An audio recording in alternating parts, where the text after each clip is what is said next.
అందరికీ నమస్కారం అండి. నిన్న జగన్మోహన్ రెడ్డి గారు తన పార్టీ నాయకులతో ఒక సమావేశం పెట్టుకున్నాడండి. పెట్టుకున్నాడు. ఒరే బాబు, రాష్ట్ర ప్రజలన్నా నన్ను మర్చిపోయారు, కనీసం మీరన్నా నన్ను గుర్తుపెట్టుకోండి. అప్పుడప్పుడు వచ్చి బెంగళూరు నుంచి వచ్చి ఇలా మీటింగ్ పెడతాను, మీరందరూ వచ్చి నన్ను కలిసి వెళ్ళండి, నాతో ఫోటో దిగండి. ఇక్కడ వరకు అంతా బాగానే ఉంది. అయితే జగన్మోహన్ రెడ్డి గారు నిన్న చాలా పెద్ద పెద్ద పదాలు, చాలా పెద్ద పెద్ద మాటలు మాట్లాడాడండి. విలువలు, విశ్వసనీయతలు, మంచి చెడు, బుద్ధి జ్ఞానం, అసలు రాజకీయం ఎలా చేయాలి, ఎందుకు ఈ రాక్షసత్వం అని చాలా మాటలు మాట్లాడాడు. అసలు జగన్మోహన్ రెడ్డి గారు ఏం మాట్లాడారో ఒకసారి మీరు కూడా వినండి. తెలుగుదేశం పార్టీ ఎందుకు ఈ మాదిరిగా ఎన్నికలు భయాందోళన మధ్య మభ్యపెట్టి, భయపెట్టి, ప్రలోభాలు పెట్టి, దౌర్జన్యాలు చేస్తూ ఎందుకు ఈ ఎన్నికలు నిర్వహిస్తూ ఉన్నారు అనేది వాళ్ళకి తెలియడం. చంద్రబాబు నాయుడు అనే వ్యక్తికి నిజంగా బుద్ధి జ్ఞానం రెండూ లేవు. ఇన్ని సంవత్సరాలు ముఖ్యమంత్రిగా పరిపాలన చేశాడని చెప్పుకుంటాడు, కానీ నిజంగా ప్రజాస్వామ్యంలో ఉన్నప్పుడు, మనకు బలం లేనప్పుడు హూందాగా అది వదిలేయాలి. అది ప్రజాస్వామ్యంలో ఎవరైనా కూడా చేయాల్సిన పని. ఇదండి జగన్మోహన్ రెడ్డి గారు చెప్పారు. ప్రజాస్వామ్యంలో మనకు బలం లేనప్పుడు చాలా హుందాగా మనం రాజకీయం చేయాలి, వదిలేయాలి, పక్కకి వెళ్ళిపోవాలి. ఏంటి దౌర్జన్యాలు? ఇదేగా జగన్మోహన్ రెడ్డి గారు మీరు మాట్లాడింది. జగన్మోహన్ రెడ్డి గారు 2019లో ఆంధ్రప్రదేశ్ రాష్ట్రంలో ఒక్క అవకాశం అనే మాటతోటి 151 స్థానాలు గెలిచాడండి. అది మనందరికీ బాగా తెలిసిన విషయం. అతను ముఖ్యమంత్రిగా ప్రమాణ స్వీకారం చేసిన తర్వాత ఏ విధంగా అరాచకాలు సృష్టించాడు, ఏ విధంగా రాజకీయం చేశాడు, ఏ విధంగా రాక్షసత్వం చూపించాడు, రాష్ట్రంలో ప్రజలు ఏ విధంగా భయపెట్టాడు, కనీసం ప్రశ్నించిన గొంతుల్ని ఏ విధంగా భయపెట్టి ఆ గొంతుల్ని మూగబోయేలా చేశాడో మనందరం చూసాం. అయితే జగన్మోహన్ రెడ్డి గారు ఆయన చేసిన రాక్షసత్వం మర్చిపోయినట్లున్నాడు. ఈరోజు జగన్మోహన్ రెడ్డి గారికి చూపించాలా, ఎన్నికలు సజావుగా జరగాలి, భయభ్రాంతులు గురి చేద్దని మనిషి చెప్పాడు. గతంలో పంచాయతీ ఎన్నికలకి ఏదైతే తెలుగుదేశం పార్టీకి సంబంధించిన వ్యక్తులు ఎవరైతే ఉన్నారో, రోజు పోటీలో ఉన్న వ్యక్తులు ఎవరైతే ఉన్నారో వాళ్ళ దగ్గర నామినేషన్ పేపర్లు లాక్కొని వాళ్ళ మీద దాడులు చేసి, వాళ్ళని తలకాయలు పగలగొట్టి, వాళ్ళని ప్రాణాలు తీసి ఎన్ని ఇబ్బందులకు గురి చేశాడు. బెస్ట్ ఎగ్జాంపుల్ పొంగునూరు అంజిరెడ్డి తాత. మీరే చూడండి ఒకసారి.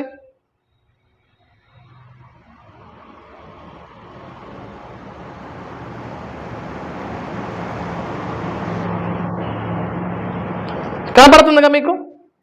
పొంగనూరు అంజిరెడ్డి తాత పాపం ఆయన నామినేషన్ పత్రాలు తీసుకొని నామినేషన్ వేయడానికి వెళ్తే అందరూ గుమ్ముగూడి ఆయన మీద దాడి చేయడానికి వెళ్ళి అతని దగ్గర నామినేషన్ పత్రాలు లాక్కిని వెళ్ళిపోతుంటే అతను ధైర్యంగా ఎదిరించాడు. తీస్తే నా ప్రాణం తీస్తారా, అంతమించి ఏం చేస్తారా, నన్ను భయపెడతారా, నేను భయపడను, అడుగు ముందుకు వేస్తా, మీలాంటి వాళ్ళకి భయపడాల్సిన అవసరం నాకు లేదు, ఏం చేస్తారో చేసుకుని ధైర్యంగా ముందడుగు వేశాడు. నామినేషన్ పత్రాలు లాక్కెళ్ళిపోయారు. దీన్ని ఏమంటారు జగన్మోహన్ రెడ్డి? పొంగనూరు అంజిరెడ్డి తాతే బెస్ట్ ఎగ్జాంపుల్. ఈ నామినేషన్ పత్రాలు ఎందుకు లాక్కెళ్ళిపోయావు? వాడెవడో పెద్ద కర్ర తీసుకొచ్చి అతను సంపాదన చూశాడు. ఆ రోజు ఏమైపోయింది జగన్మోహన్ రెడ్డి? నీ విలువలు, విశ్వసనీయతలు, నీ మంచితనం, నీ బుద్ధి జ్ఞానం ఏమైపోయింది? ఆ రోజు బుద్ధి ఎక్కడికి పంపించావు నాయనా? బుద్ధి బందర్లో పెట్టావా, బీరువాలో దాచిపెట్టావా బుద్ధిని తీసుకెళ్ళి? ఆ రోజు ఏమైపోయింది? ఈరోజు నువ్వు ఏదైతే విలువలు, విశ్వసనీయతల గురించి మాట్లాడుతున్నావో, ఏదైతే బలబలాల గురించి మాట్లాడుతున్నావో, ఏదైతే నువ్వు సామర్థ్యాల గురించి మాట్లాడుతున్నావో, అసలు బుద్ధి జ్ఞానం నీకుందా? ఈరోజు రాష్ట్ర ప్రజలందరికీ ఇంకో విషయం కూడా గుర్తు చేస్తాను నేను. ఎన్నికలకు ముందు మనకి 3 గ్రాడ్యుయేట్ ఎమ్మెల్సీ ఎన్నికలు జరిగాయండి ఆంధ్రప్రదేశ్ రాష్ట్రంలో జగన్మోహన్ రెడ్డి ముఖ్యమంత్రిగా ఉన్నప్పుడు. అప్పుడు రాయలసీమలో గ్రాడ్యుయేట్ ఎమ్మెల్సీ ఎన్నికలు జరుగుతున్నప్పుడు తిరుపతిలో జగన్మోహన్ రెడ్డి గారు ఓట్లు వేయించిన తీరు మీరు చూస్తారా సార్? జగన్మోహన్ రెడ్డి గారు మీరు కూడా చూడండి ఎంత అద్భుతంగా ఓట్లు వేయించాడంటే జగన్మోహన్ రెడ్డి. నాకు తెలిసి గ్రాడ్యుయేట్ అంటే ఏ డిగ్రీయో ఏ బీటెక్కో పూర్తి చేస్తే వాడు గ్రాడ్యుయేట్ అంటారు, కానీ 10వ తరగతి పాస్ అన్న వాళ్ళని కూడా తీసుకొచ్చి గ్రాడ్యుయేట్ ఓట్లు వేయించేదానికి సిద్ధపడ్డాడు. చూసినావా? వాళ్ళన్నా నిజంగా ఆ నియోజకవర్గ ఓటర్లు అంటే రామ రామ, ఎక్కడో తమిళనాడు నుంచి పట్టుకొచ్చాడు, ఆమె తెలుగు సరిగా రాదు, దొంగ ఓటు. నేను చెప్పేది అబద్ధమైతే ఒకసారి మీరే చూడండి. ఇక్కడ ఈవిడే గ్రాడ్యుయేట్ ఓటర్, ఈవిడే దొంగ ఓటు వేయడానికి వచ్చింది ఎమ్మెల్సీ ఎన్నికల్లో. ఏ డిగ్రీ చేశారమ్మా? ఏ డిగ్రీ చేశారు? ఏ డిగ్రీ చేశారమ్మా? ఏ డిగ్రీ చేశారమ్మా? తెలిస్తేనేగా. ఏ డిగ్రీ చేశారమ్మా? అంటే ఒక డిగ్రీ అంటే కూడా తెలియదండి. ఏడమ్మా స్లిప్ చూపించు. ఏం చదివినమ్మా నువ్వు? పేరు చూపించు. ఏ డిగ్రీ చదివినమ్మా? 10వ తరగతి డిగ్రీ ఎవరికి తెలిసింది? తమిళ్లో. పడికింది చొల్లు. డిగ్రీ లేదమ్మా? డిగ్రీ లేకుండా మళ్ళీ ఓటు ఎందుకు వేస్తున్నావమ్మా? డిగ్రీ లేకుండా ఓటు ఎందుకు వేస్తున్నావమ్మా నువ్వు? జగన్ అన్న పరిపాలన కదా, ఎవరన్నా ఏమన్నా వేసుకోవచ్చు. ఒకసారి ఇట్లా పైకి ఎత్తి చూపించమ్మా. తెచ్చినావా ఇలా? ఆ? నువ్వు మాట్లాడుతున్నావు సిగ్గు లేకుండా ఇంకా విలువలు విశ్వసనీయతల గురించి. జగన్మోహన్ రెడ్డి బుద్ధి జ్ఞానాల గురించి నువ్వు మాట్లాడుతున్నావు, చంద్రబాబు నాయుడు గారి గురించి నువ్వు మాట్లాడుతున్నావు. నిజంగా నువ్వు మొన్న ఎన్నికలు అంటున్నావు. మొన్న జరిగిన ఎంపీపీలు కానీ ఎంపీటీసీలు కానీ జెడ్పీటీసీలు కానీ మేమేమి ముందుకు రాలేదే.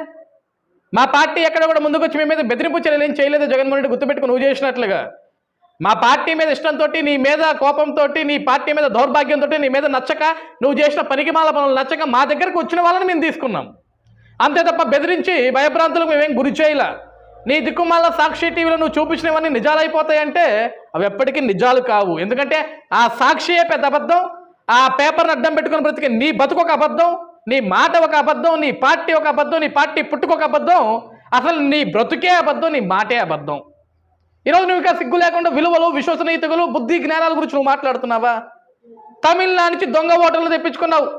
నీ పుంగునూరు పుడింగి పెద్దిరెడ్డి రామచంద్రారెడ్డి ఈరోజు బాత్రూంలో కాల్జరి చేయరు కొట్టుకున్నాడంట. ఆ పెద్ద మనిషినివి తమిళనాడు నుంచి బస్సులు వేసుకొని దొంగ ఓట్లు అనేది తీసుకొచ్చి ఇచ్చింది నువ్వు కాదా? సిగ్గులేనోడా, సిగ్గులేని పనులు నువ్వు కాదా చేసింది?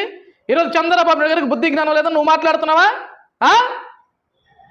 ఈరోజు ప్రతిపక్ష హోదా కోసం అడుగు తినే నువ్వు, ఓటమి తర్వాత ఆంధ్రప్రదేశ్ రాష్ట్రంలో ముఖం చూపించుకోలేక ముఖం చాటేసి బెంగళూరులో బ్రతికే నువ్వు ఈరోజు నువ్వు మాట్లాడతావా చంద్రబాబు నాయుడు గారి గురించి, విలువలు విశ్వసనీయత గురించి?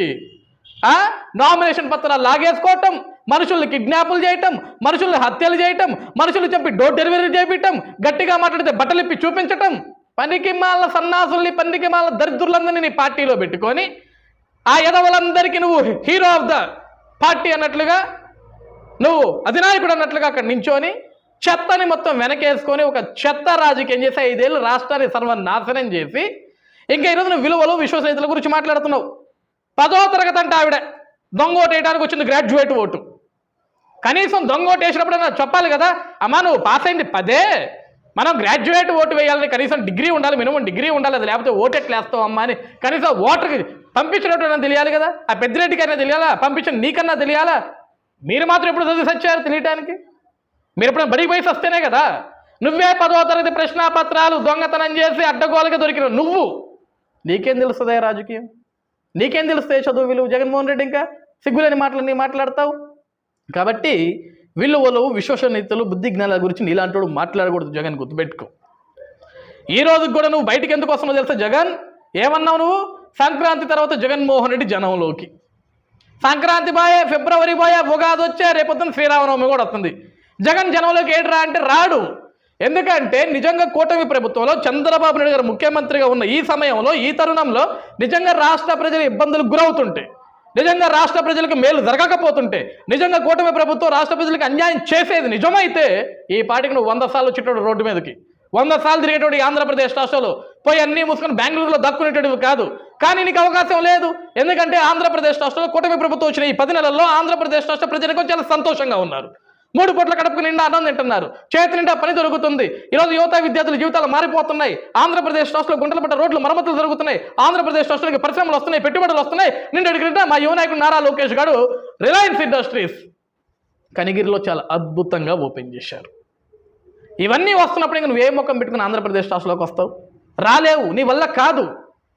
అప్పుడప్పుడు ఈ విధంగా మీ పార్టీ నాయకులు పిలిపించుకొని నేను ఒకరినున్నా, విలువలు విశ్వసనీయతలు అందరం జాగ్రత్తగా పని చేసుకుందాం, ఇంకొక 3 సంవత్సరాలు గట్టిగా కళ్ళు మోసుకుంటే మనం పీకుదాం. ఇది పీక్కోవటమే మీరు అందరూ కలిసి చేసేది ఏమీ లేదు. కానీ జగన్ ఆల్రెడీ ఆంధ్రప్రదేశ్ రాష్ట్ర ప్రజానికో నిన్ను చెప్పు తెగేదా కొట్టేశారు. ఇక దాన్ని మళ్ళీ అతికిచ్చి మళ్ళీ కొట్టించుకోవాల్సిన అవసరం నీకు లేదు. ఆ బెంగళూరులో కూర్చో హ్యాపీగా. కావాలంటే ఇప్పుడు మీ పార్టీలో కొంతమంది ఉన్నారుగా మేధావులు, అవినీతి చేసిన వాళ్ళు, నీ దగ్గర డబ్బు లేకపోతే వాళ్ళని అడిగి 4 ఎగ్ పఫ్లు పంపించుకొని తిని పబ్జీ గేమ్ ఆడుకొని పడుకో.